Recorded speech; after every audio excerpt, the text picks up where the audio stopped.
오늘은 느헤미야 11번째 시간 거룩한 합의서라는 제목으로 하나님 말씀 나누도록 하겠습니다. 사랑하는 여러분, 한 주간 잘 보내셨습니까? 네. 우리는 지난 시간 느헤미야 8장에서 일어난 위대한 말씀의 부흥 운동과 9장에서 이어진 뜨거운 회개 기도를 살펴봤습니다. 이스라엘 백성들은 스문 앞 광장에 모여 하나님의 말씀을 들으며 울었죠. 그들의 울음은 단순한 후회의 눈물은 아니었습니다. 그런데 여러분, 신앙 여정에서 눈물과 고백은 첫 시작일 뿐입니다. 진짜 중요한 것은 그 눈물이 마른 뒤에 우리의 발걸음이 어디로 향하는가 하는 것이죠. 감정의 파도가 휩쓸고 간 자리에 무엇이 남느냐 하는 것이 부흥의 진정성을 증명하기 때문입니다.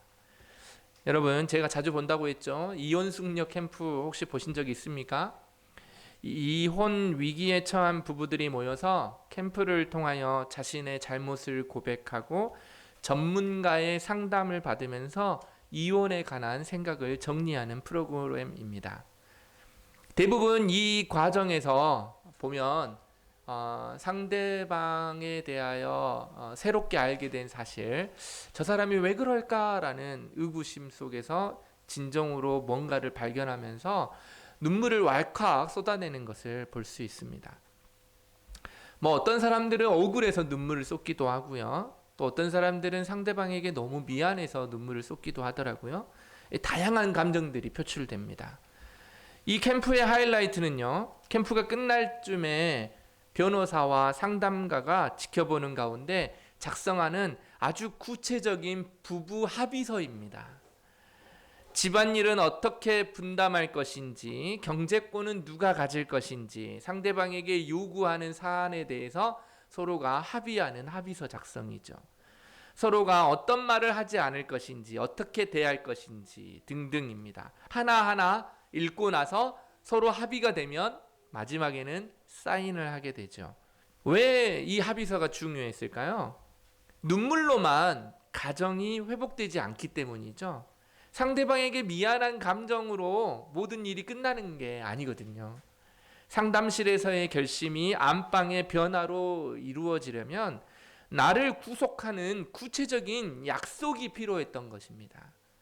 오늘 우리가 읽은 느헤미야의 10장이 바로 그 약속의 장면입니다. 9장이 하나님과의 관계 회복을 위한 눈물의 상담이었다면 10장은 그 관계를 유지하기 위한 이제 합의서, 거룩한 합의서를 작성하고 잉크로 서명하는 시간이었다라는 것이죠. 그래서 이스라엘 로컨이라는 학자는요, 이 장면을 설명하면서 아주 특별한 단어를 소개합니다. 성경은 이 약속을 그냥 약속이 아니라 9장에 보면 마지막에 인봉이라고 있었죠. 이 아마나라고 부릅니다. 9장 38절에 보면 나왔습니다. 사실은 성경을 우리가 10장 1절부터 시작되지만 9장 38절부터 시작되는 장으로 봐야 돼요. 그래서 이 단어를 이렇게 설명합니다. 누가 시켜서 억지로 하는 약속이 아니라 회복된 관계가 너무나 소중해서 이제 정말로 당신 뜻대로 살고 싶어요 라고 스스로를 묶는 자발적인 합의서라고 말이죠. 이게 아마나, 이게 인봉이라는 단어라는 말이에요. 참된 부흥은 감정의 고백을 넘어서 오늘 살펴볼 세 가지, 관계, 시간, 물질의 영역에서 하나님의 통치를 인정하는 구체적인 순종으로 완성된다라는 거예요. 그렇다면 이제 이 거룩한 합의서, 뭐라고요? 관계, 시간, 물질. 이 합의서에 누가 어떤 마음으로 사인을 했는지 그 구체적인 현장으로 한번 들어가 보도록 하겠습니다. 첫 번째로는 거룩한 관계예요. 이 관계는요, 우리 삶의 가장 깊은 곳에 신앙의 울타리를 세우는 것입니다.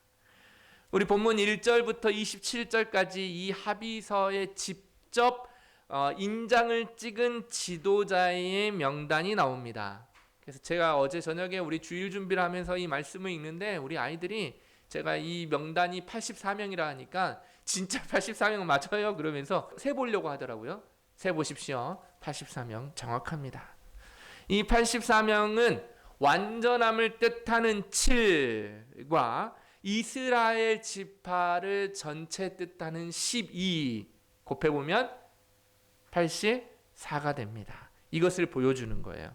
결국 온 이스라엘이 이 언약에 참여했다라는 이 완전성을 보여주는 대표적으로 84를 쓴 거예요. 이 서명은 개인의 결단을 넘어서 공동체 전체가 서로를 살피고 격려하며 공동체적인 책임 시스템을 세우겠다라는 뜻으로 이 서명을 한 것이죠. 백성들이 이 공동체 책임 위에서 가장 먼저 결단한 조항은 다름 아닌 결혼이었습니다. 결혼 문제였어요. 30절을 보십시오. 우리의 딸들을 시작 이 땅 백성에게 주지 아니하고 우리의 아들들을 위하여 그들의 딸들을 데려오지 아니하며. 이것은 여러분 무슨 말입니까? 다른 사람에게 내 딸도 주지 않고 또 내 딸을 위해서 다른 사람을 아들을 데려오지 않겠다. 이것은 피부색이 다른 사람, 우리 민족이 아닌 사람은 결혼시키지 않겠다라는 그런 인종차별이 아닙니다. 이것은 인종의 문제가 아니라 철저히 종교적 기초 안에서의 신앙 안에서의 분리입니다. 분리. 성경에는 이 경고를 무시했다가 무너진 예가 엄청 많아요. 대표적인 인물이 혹시 누가 떠오릅니까? 바로 지혜의 왕이라고 불리는 솔로몬이에요. 성전을 건축한 가장 지혜로운 위대한 왕 솔로몬이요, 노년에 이방 여인을 아내로 맞이하면서 철저하게 무너졌다라는 걸 아시죠? 성경은요, 열왕기상 11장 3절에 읽어볼까요? 시작. 그의 여인들이 왕의 마음을 돌아서게 하였더라. 어디서부터 돌아서게 했다? 자기들에게로 돌아서게 했다? 나만 사랑하게 했다 이 말이에요? 그 말이 아니죠. 하나님을 사랑해야 되는데 하나님을 사랑하지 않는 길로 돌아서게 했다라는 거예요. 결국 하나님을 사랑하던 그 뜨거운 마음이 한 이불을 덮고 사는 아내들의 집요한, 이들이 뭘 원했냐면 하나님이 아니라 우상을 숭배하도록 했거든요. 속수무책으로 꺾여버린 거였어요. 또한 누가 생각납니까? 아합 왕의 아내 이세벨입니다. 이세벨을 아내로 맞이했다가 아합 왕의 결말은 아주 처참했잖아요. 아합 왕뿐만 아니라 그 자식 때까지 처참했습니다. 왜 아합 왕 솔로몬이 이방 여자를 아내로 맞이했습니까? 매력적인 사다리를 얻으려고 했던 겁니다. 주변 강대국과 동맹을 얻으려고 했어요. 그냥 여자가 아니에요. 이쁜 여자들하고 결혼하려고 했던 게 아니라 그 여자들 뒤에 있는 힘 있는 사람들과 함께 동맹을 맺으려고 했지만 결국 이스라엘 전체를 바알 숭배의 오염지로 만들고 말았지요. 관계는 맑은 물에 떨어지는 잉크 한 방울과 같습니다. 관계는 그래요. 어떤 사람과 관계를 맺느냐, 그 사람이 나를 처음부터 다 파괴하진 않습니다. 그 사람이 나를 처음부터 나쁜 길로 이끌지 않아요. 처음에는 그 작은 점 하나처럼 보이는 정도가 우리를 파멸의 길로 이끌 수 있어요. 이 정도야 대수롭지 않겠지라는 안일함으로 우리 마음을 흐트러 놓습니다. 잉크는요, 결코 한 자리에 머물지 않기 때문이에요. 소리 없이 거부할 수 없는 힘으로 물 전체를 서서히 물들어갑니다. 한번 물의 색이 탁해지고 나면 인위적인 힘으로는 다시 이전의 맑은 상태로 되돌리기가 어렵지요. 거룩하지 못한 관계가 우리 영혼에 물들이는 방식이 바로 이거와 똑같다라는 거예요. 바로 이방인들과 결혼시키지 않겠다라는 것은 이방의 문화를 우리 가운데 들여놓지 않겠다라는 말이라는 거예요. 세상은 우리가 모르는 사이에 우리의 가치관의 뿌리를 흔들고 기도의 열정을 식게 하며 영혼의 색깔을 탁하게 합니다. 이에 맞서는 믿지 않는 자와는 결혼하지 않겠다는 우리의 태도, 이 분리는 결코 폐쇄적인 것이 아니라 생명과도 같은 신앙의 본질을 사수하는 거예요. 오늘날 이 결단은 어떤 의미가 있을까요? 먼저 결혼하지 않은 우리 청소년들과 청년들에게 묻고 싶습니다. 많은 사람들이 배우자를 선택할 때 어떤 기준으로 선택하죠? 그가 하나님 앞에서 어떤 고백을 가지고 하나님 앞에 어떠한 신앙을 가지고 있는가, 이게 기준입니까? 아니면 세상이 말하는 경제적 안정감, 화려한 스펙, 이런 거에 기준으로 삼고 있지 않습니까? 아니면 로맨틱한, 나에게 정말 끌리는 그 사람의 매력, 이런 거에 끌립니까? 우리는 이런 달콤한 유혹 앞에 신앙의 가치를 뒤로 물러놓으면 절대로 안 됩니다. 상대가 너무나 매력적이고 너무 스펙이 좋고 너무 대단하니까 결혼해서 전도하면 되는 거 아니냐라고 생각하는 그런 안일한 태도는 잉크가 처음에는 맑은 물에, 큰 물에 한 방울 딱 떨어지는 거하고 똑같습니다. 하지만 어떻게 된다 그랬죠? 탁하게 만든다 그랬죠? 물을? 똑같습니다. 그러므로 관계, 결혼이라는 것은 처음부터 믿는 자와 하나님을 함께 예배하며 하나님 나라의 가치관을 함께 세우는 자들과 인생을 계획하고 인생을 함께 해야지, 내가 매력적이고 내가 좋아하는 사람과 결혼해서는 절대 안 된다는 사실을 잊지 마십시오. 이 기준이 절대로 양보할 수 없는 기준입니다. 믿지 않는 자와 우리는 멍해를 같이 할 수 없습니다. 또한 이미 가정을 이룬 성도들은 우리 집안의 대화와 관심사가 어디에 있는지를 정직하게 돌아봐야 합니다. 거실의 대화 주제가 세상의 성공과 안일함만을 목표로 삼고 있습니까? 미래에 대한 고민이 대화의 전부입니까? 허리띠를 졸라매서 우리 경제를 빨리, 우리 가정이 편하게 살아야 한다는 대화가 전부입니까? 아니면 하나님의 언약과 그 나라를 향하고 있습니까? 하나님을 기쁘게 하고 하나님 나라의 영광을 위하여 우리가 어떠한 쓰임을 받을 수 있는지, 우리에게 주신 하나님의 은혜를 주위 사람들에게 어떻게 흘려보낼 수 있을지, 거기에 대한 대화를 하고 있습니까? 관계를 거룩하게 지키는 것은 우리 가정을 지키는 영적인 방어막입니다. 그럴 때 비로소 우리 집은 하나님이 머무시는 평안한 공간이 될 것입니다. 이처럼 가장 중요한 첫 번째는 관계의 거룩입니다. 거룩한 신자는 믿음의 가정을 꾸려야 하겠습니다. 두 번째는 그럼 무엇이냐면 우리의 시간과 경제 질서라는 삶의 실필줄 속으로 스며들어야 합니다. 그래서 두 번째는 거룩한 시간과 경제 질서입니다. 이것이 바로 490년의 죄책을 끊고 하늘의 리듬을 회복하는 것이죠. 두 번째 결단은 31절 상반절에 보시면 이렇게 되어 있습니다. 혹시 시작, 이 땅 백성이 안식일에 물품이나 온가지 곡물을 가져다가 팔려고 우리에게 올지라도 우리가 안식일이나 성일에는 그들에게서 사지 않겠고. 여러분, 이혼 과정에서 가장 치열한 논쟁이 벌어지는 대목이 어디라 그랬죠? 돈의 사용처와 일상의 생활 습관이라고 말씀드렸죠. 이게 가장 이혼의 사유에 있어서 힘든 부분이에요. 합의가 잘 안 돼요. 시간과 돈은 한 사람의 가치관과 삶의 우선순위를 가장 정직하게 드러내는 자리이기 때문입니다. 어디에 돈을 쓰느냐가 바로 내 정신이 어디에 있느냐, 내가 어떠한 삶의 목표를 가지고 사느냐가 다 보여주기 때문이에요. 느헤미야 공동체도 마찬가지였어요. 그들은 이제 가장 중요한 지갑의 문제와 일주일의 리듬을 결정하는 시간 문제에서 하나님의 통치를 받겠다고 서약하고 있습니다. 곧 주의를 지키는 문제였어요. 특별히 시간 사용 문제입니다. 돈을 쓰는 문제는 결국 시간과 관련되어 있기도 하거든요. 여기서 안식일이나 성일에 거룩한 날에 거래를 중단하겠다라는 결단은 단순히 주일에는 쇼핑을 하지 말자라는 수준의 이야기가 아닙니다. 당시 이스라엘 성문 앞에서는요, 돈 냄새를 맡은 이방 상인들이 풍성한 물건을 들고 찾아와서 유혹했어요. 야, 너희들이 직접 하는 생산 활동을 하는 일이 아니니까, 너희들이 파는 일이 아니니까, 야, 내가 파는 물건 정도는 사면 되지 않겠냐라고 유혹했던 거예요.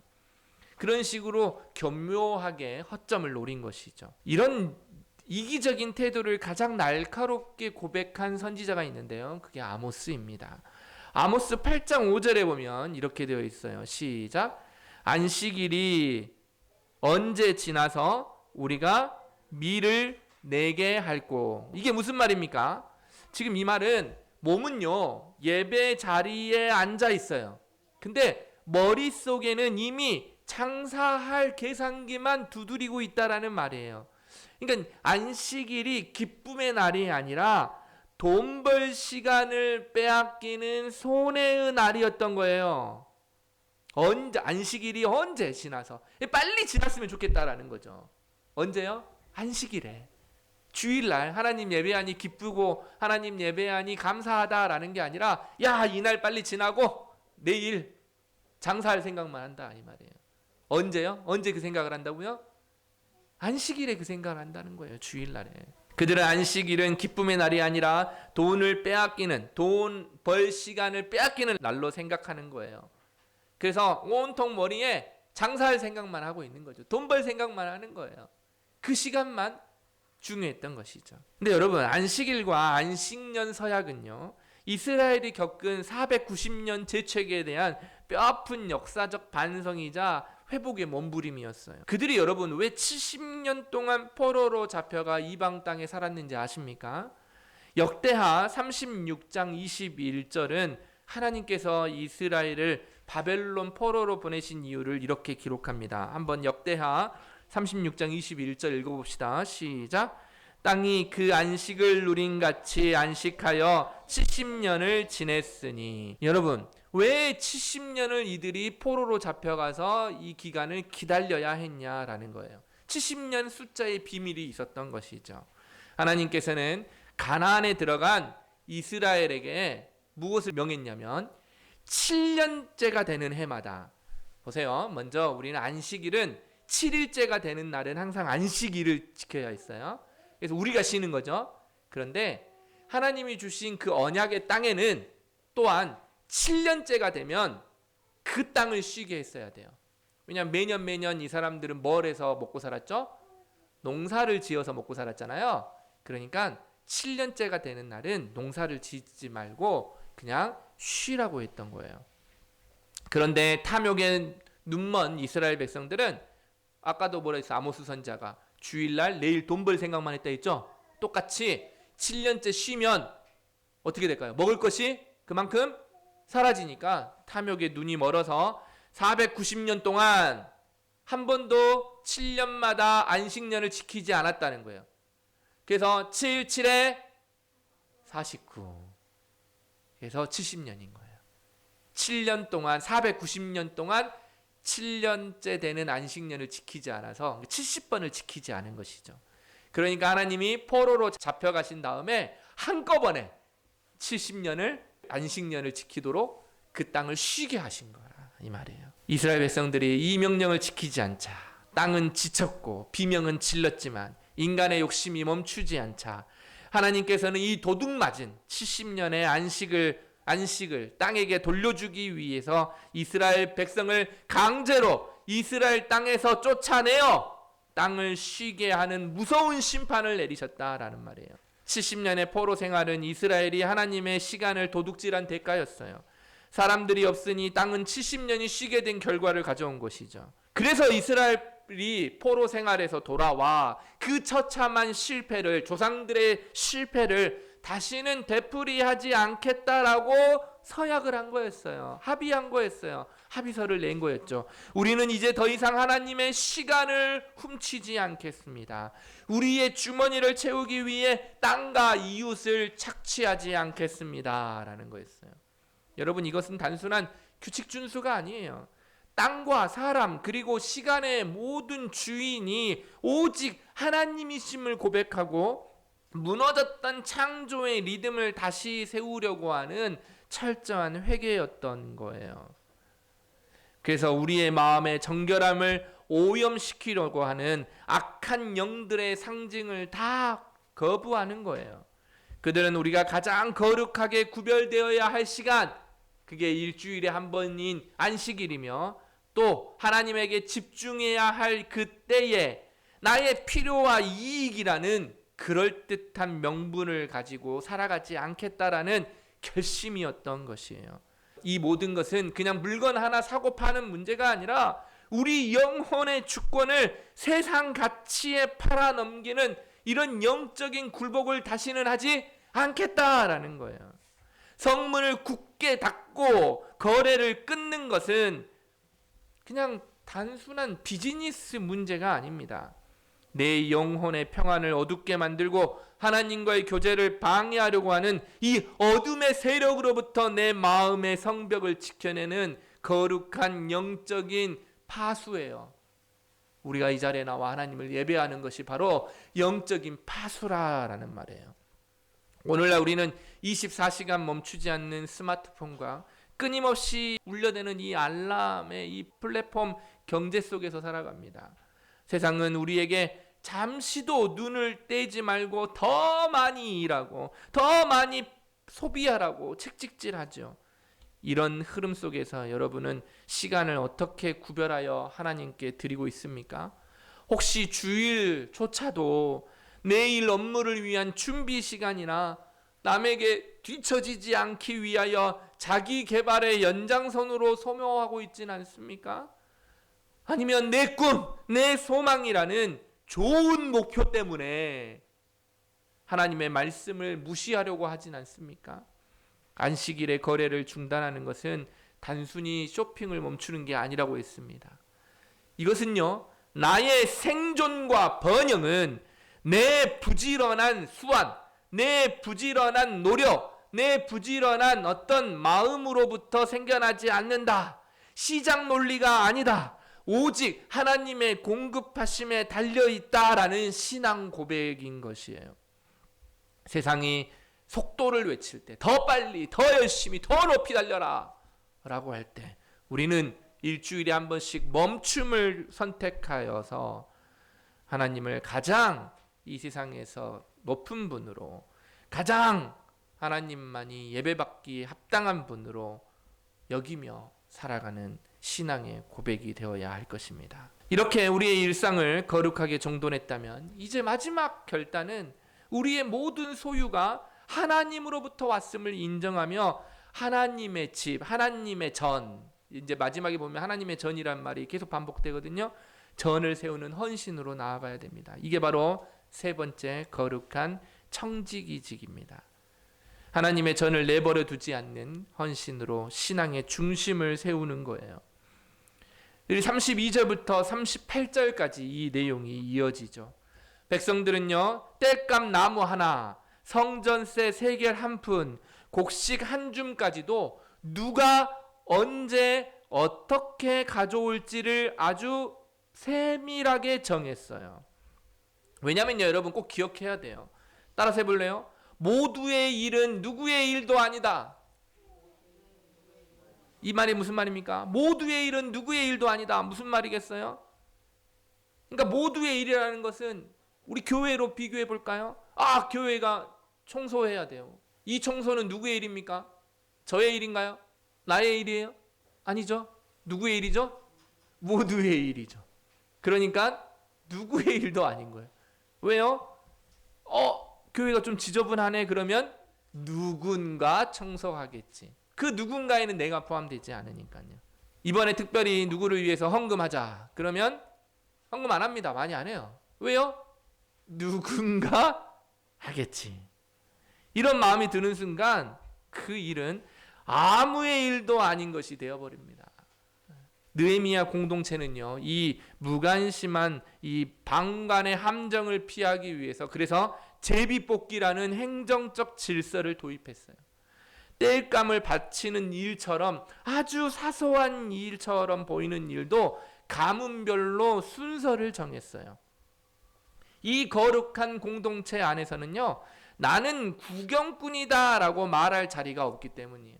그래서 교회 공동체는요, 자기 손가락으로 밥을 먹을 수 있으면 무슨 일이든 다 하는 거예요. 어린아이라고 왜요? 왜 제가 해요? 이게 아니라 누구든 한 명도 외에 없이 이 교회는 함께 세워가며 함께 이 일자리로 나아가는 거예요. 공동체의 짐을 기꺼이 자기 몫으로 여기며 구체적인 책임을 지는 거예요. 누군가 하겠지라는 비겁한 기대를 버리고 이것은 하나님이 나에게 맡기신 내 몫의 헌신이다라는 고백으로 하나님의 전을 세우기 시작한다는 거예요. 이게 거룩한 청지기적 모습이에요. 그래서 이것은 이스라엘 역사에 있어서 아주 중요한 역사적인 패러다임이었어요.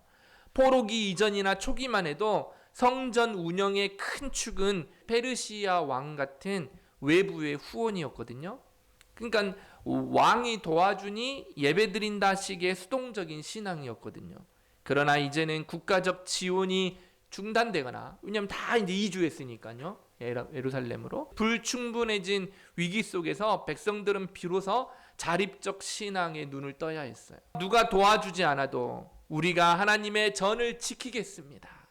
우리 지갑을 열고 우리 소산의 첫 열매를 구별하여 이 예배의 불이 꺼지지 않게 하겠습니다.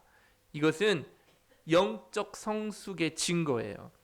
내가 출석하고 내가 함께하는 이 공동체가 정말 하나님의 전으로서 하나님을 예배하는데 부족함이 없도록, 어려움이 없도록 헌신하는 것은 이 자리에 있는 사람들의 공동체적인 책임이라는 거예요. 그래서 이 세세한 규칙이 끝나고 나오는 결론인 39절 하반절에 비장한 선포를 하는 것이죠. 시작. 우리가 우리 하나님의 전을 버려두지 아니하리라. 뭐라고요? 하나님의 전을 버려두지 아니하리라. 버려둔다는 말이 무슨 말입니까? 청소하지 않겠다라는 말이 아니라 방치하다, 관심을 끊지 않겠다라는 뜻이에요. 그래서 법적 의미가 아니라 언약 갱신을 통해서 하나님과 맺어진 이 살아있는 관계의 증거라는 뜻이죠. 이것이 우리에게는 어떤 결단이 될까요?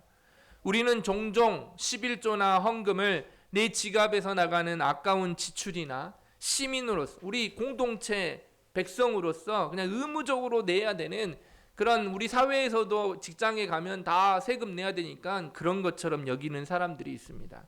그러나 성경이 말하는 드림은요, 의무의 족쇄가 아닙니다. 그것은 내 삶의 주권이 누구에게 있는지를 증명하는 가장 강력한 신앙의 언어이기 때문입니다. 우리가 중요하게 여기는 취미나 자기 개발에는 아낌없이 투자하면서 아이들의 교육에는 많은 돈도 지출하면서 또 자기가 원하는 어떤 사고 싶은 물건에 대해서는 가감없이 투자하면서도 하나님의 전을 세우는 일에 인색하다면 우리의 마음은 이미 세상을 향해 기울여져 있는 것과 같습니다. 하나님의 전을 버려두지 않겠다라는 고백은 이 교회 공동체가 돌아가는 모든 영적인 생태계에 대해서 내가 영적인 주주가 되겠다라는 말이에요. 그런 구체적인 책임이에요. 그게 선언이에요. 이 교회가 쓰러지지 않도록 내가 책임을 다하도록 하겠다라는 거예요. 주의를 드리는 예배의 감격, 땅끝까지 전해져야 할 복음의 발걸음, 무엇보다도 우리 뒤를 이어 신앙의 유산을 이어받은 다음 세대라는 거룩한 묘목을 키워내는 일에 내 영적인 에너지와 자원을 쏟아붓겠다라는 결단이에요. 우리가 누구와 인생의 길을 동행하며 사느냐는 결국 우리의 영혼이 도달해야 할 마지막 정거장을 결정합니다. 세상을 의지하며 시간의 파도에 휩쓸려 가는 자는 결국 허물을 마주하게 될 것입니다. 허물하는 정거장에 갈 거예요. 그러나 시간과 물질을 온전히 구별하여 드리는 자는 세상이 줄 수 없는 하늘의 평안의 정거장에 다다를 것입니다. 나의 물질을 썩을 땅이 아니 하나님 나라의 영원한 창고에 쌓아둘 때 비로소 우리는 소유의 노예가 아니라 물질의 주인으로 당당하게 살아가는 청지기적 축복을 누리게 될 것입니다. 말씀을 맺겠습니다. 사랑하는 여러분, 느헤미야 10장의 장엄한 이 서명식은 우리에게 큰 도전을 줍니다. 그러나 우리는 성경의 다음 장들을 알고 있습니다. 안타깝게도 이들이 굳은 맹세는 느헤미야 13장에 이르면요, 몇 장 지나지 않아도 허무하게 무너집니다. 안식일은 또다시 장사하는 일로 봄해졌고요. 이방인들과의 결혼은 또 성행하게 되었어요. 성전 곡간은요 텅텅 비게 됩니다. 11조를 안 하니까요. 이것이 타락한 인간관계의 한계를 보여줍니다. 하지만 여기서 우리는 다시 한번 복음이 빛나는 것도 발견할 수 있습니다. 왜냐하면 우리의 서명은 유리처럼 연약하여서 자주 유리 위에 글씨를 써보십시오. 글씨가 잘 안 써집니다. 유리는요 떨어뜨리면 깨어져 버립니다. 그래서 우리의 서명은 힘이에요.